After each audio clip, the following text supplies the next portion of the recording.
ನನ್ನ ಮೈದನ ನೆನೆಸುವಷ್ಟರಲ್ಲಿ ಮನದಲ್ಲಿ ಅಂತ ಹಿಡಿದು ಹಸಿರು ಶಾಲನ್ನು ಹೊತ್ತು ರೈತನ ಸಂಕೇತವಾಗಿ ಬಂದಿರುವಲ್ಲಮ್ಮ. ಏನು ಈ ಸಮಾಚಾರ? ಇದರೊಂದು ವಿಚಿತ್ರ ಕಥೆ ಆಯ್ತಲ್ಲ.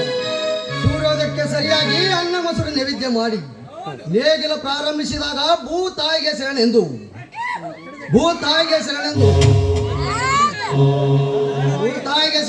ನೇಗಿಲು ಪ್ರಾರಂಭಿಸಿದಾಗ ನೇಗಿಲ ಮನೆಗೆ ತಾಗಿ ಒಂದು ಅಂಡೆ ಇದ್ದಿತ್ತಣ್ಣ.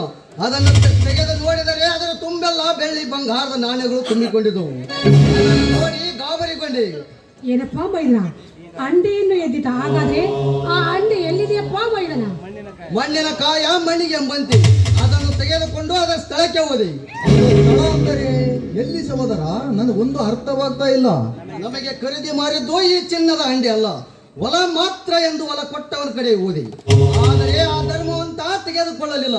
ಶಿವ ಶಿವ, ಏನೆಂದು ನುಡಿದನಪ್ಪ ಆ ಧರ್ಮವಂತ? ನಿಮಗ ಹೊಲ ಖರೀದಿ ಮಾಡಿದ್ದೇನೆಂದರೆ ಅದರಲ್ಲಿರುವ ಯಾವ ವಸ್ತು ನನ್ನದಲ್ಲ, ಅವು ಎಲ್ಲವೂ ನಿಮಗೆ ಸೇರಿದ್ದು. ಅದಕ್ಕೆ ಒಪ್ಪದ ನಾನು ಕೂಡ ನಿಮ್ಮ ಹೊಲ ಖರೀದಿ ಮಾಡಿಕೊಂಡಿದ್ದೇನೆ, ಈ ಚಿನ್ನದ ಅಂಡೆ ಅಲ್ಲ, ತೆಗೆದುಕೋ ಎಂದು ಜೋರಾಗಿ ಹೇಳಿದೆ. ಹಾಗಾದರೆ ಮುಂದೆ? ಈ ನಮ್ಮಿಬ್ಬರ ವಾದ ವಿವಾದ ಅಲ್ಲಿ ನಡೆದ ರೈತ ಕೃಷಿ ಮೇಳ ಉದ್ಘಾಟಿಸಲು ಆಗಮಿಸಿದ ಜ್ಞಾನ ಯೋಗಾಶ್ರಮದ ಸಿದ್ದೇಶ್ವರ ಸ್ವಾಮೀಜಿ ಅವರು ನಮ್ಮಿಬ್ಬರ ಸಮಾಚಾರ ವಿಚಾರಿಸಿದ ಶ್ರೀಗಳು ಅಲ್ಲಿದ್ದ ಜಿಲ್ಲಾಧಿಕಾರಿಗಳಿಗೆ ತಿಳಿಸಿ ಆ ಅಂಡೆ ಅವರಿಗೆ ಒಪ್ಪಿಸಿ ನನ್ನನ್ನು ನೋಡಿ ನಕ್ಕು ನೆಲದಾಡಿ ಆನಂದ ತುಂಬಿ ಈ ರೈತನ ಸತ್ಯವನ್ನು ಅರ್ಥ ಮಾಡಿಕೊಂಡು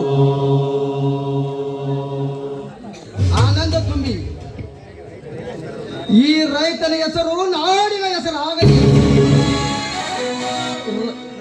ಆ ಕೃಷಿ ಮೇಳ ವೇದಿಕೆಯಲ್ಲಿ ಸಾರಿ ಹೇಳಿ ನನಗೆ ಬೆಳ್ಳಿ ನೇಗಿಲ ನೀಡಿ ಹಸಿರು ಶಾಲು ಹೊದಿಸಿ ಬೆನ್ನು ತಟ್ಟಿ ಆಶೀರ್ವದಿಸಿ ಒಂದು ಮಾತು ಹೇಳಿದ್ರು. ನಾವು ಏನೆಂದು ಹೇಳಿದ್ರು ಸಹೋದರ? ಬೇಗನೆ ಹೇಳು. ಕೇಳೋ ಬದರಂಗಿ ಸತ್ಯ ನಿನ್ನ ಉಸಿರು ಎಂದು ಸತ್ಯ ಸಾಧಿಸುವ ನೀನು ಹತ್ತಾರು ಅಧಿಕಾರಿಗಳ ಅನುಮತಿ ಒಂದು ದಿನ ಇದೇ ಸರ್ಕಾರದ ಬೆಂಬಲ ಬಂದಿಗೆ ಕಡಗ ವಿರೋಧ ಪಡಿದ್ಯ ನೆನಪಿರಲಿ ಅಂತ ಆಶೀರ್ವಾದ ಮಾಡಿದರ ಸತ್ಯವಂತನಾಗಿಯೂ ನೀನು ನನ್ನ ತಮ್ಮನಾಗಿ ಜನಿಸಿ ಬಂದದಕ್ಕೆ ನನ್ನ ಜನ್ಮ ಸಾರ್ಥಕವಾಯಿತು ಸಹೋದರ. ಈ ನಿನ್ನ ಕೀರ್ತಿಯನ್ನ ನಾನು ಏನೆಂದು ವರ್ಣಿಸಲಿ? ಒಂದೇ ಕಣ್ಣ 100 ಮಾತಿಗೆ ಸತ್ಯವಾಗಿಯೂ ನೆರವೇರಿಸಿ ಕೊಡ್ತೇನೆ.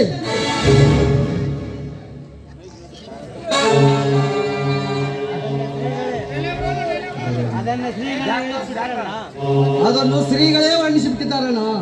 ನಿಜವಾದ ಸಂಪತ್ತು ಹಣವಲ್ಲ, ಹೃದಯ ಸಂಪತ್ತು ನಿಜವಾದ ಸಂಪತ್ತು. ಗುಡಿ ನೋಡುವುದಿಲ್ಲ, ದೇವರು ಮಾತನಾಡುವುದಿಲ್ಲ, ಈ ಆತ್ಮ ಶರೀರ ಮಾತನಾಡುತ್ತದೆ.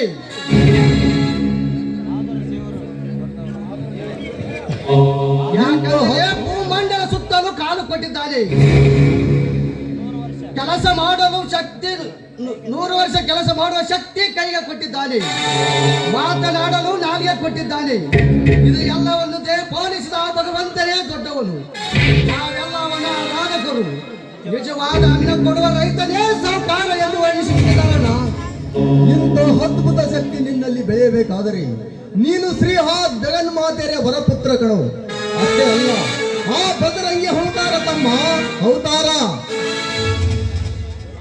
ಒಂದೇ ಕಣ್ಣ 100 ಮಾತುಗಳು ಸತ್ಯವಾಗಿಯೂ ನೆರವೇರಿಸಿಕೊಡ್ತೇವೆ.